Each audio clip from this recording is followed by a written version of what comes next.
కృష్ణమ్మ శ్రీశైలం వైపు అడుగులు వేస్తోంది. ఎగున కర్ణాటకలోని ఆల్మట్టి, నారాయణపూర్ జలాశయాలు నిండు కొండలా కలకలలాడుతున్నాయి.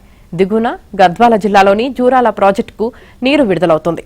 ప్రస్తుతం ఈ డ్యాంకు 14,000 క్యూసెక్లు వచ్చి చేరుతోంది. ప్రాజెక్టు నుంచి విద్యుత్ కేంద్రం ద్వారా 37,000 క్యూసెక్లు విడుదల చేశారు. ఆ ప్రవాహం ఇవాల్టికి శ్రీశైలానికి చేరనుందని అంచనా వేస్తున్నారు.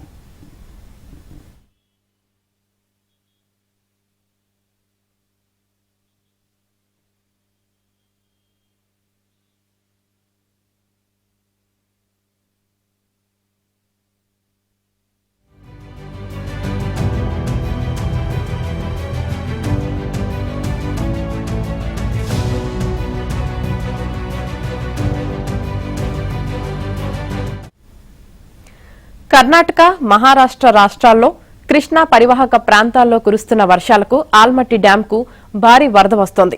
నిన్న ఉదయం 73,333 క్యూసెక్ల ప్రవాహం వచ్చింది. సాయంత్రం 6 గంటలకు 80,000 క్యూసెక్లు దిగువకు విడుదల చేస్తున్నారు. డ్యాం గరిష్ట నీటిమట్టం 1704.81 అడుగులు కాగా 1703.85 అడుగులకు చేరింది.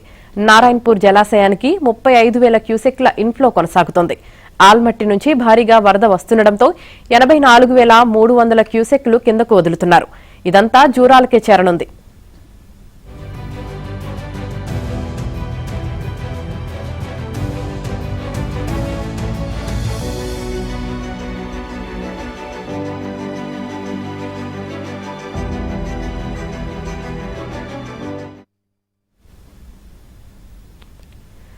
నారాయణపూర్ నుంచి ఇన్ఫ్లో భారీగా పెరగడంతో ఇవాళ జూరాల గేట్లు ఎత్తే అవకాశముందని ఇంజనీర్లు తెలిపారు. శ్రీశైలం ప్రాజెక్టుకు 27,210 క్యూసెక్ల ఇన్ఫ్లో ఉంది.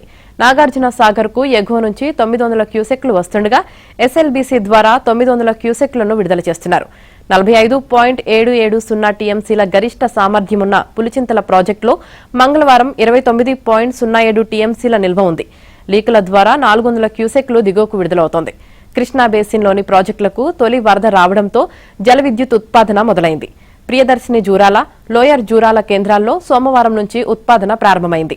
తొలి రోజు ప్రియదర్శిని జూరాలలో 0.39 మిలియన్ యూనిట్లు, లోయర్ జూరాలలో 0.31 మిలియన్ యూనిట్లు విద్యుత్ను ఉత్పత్తి చేశారు.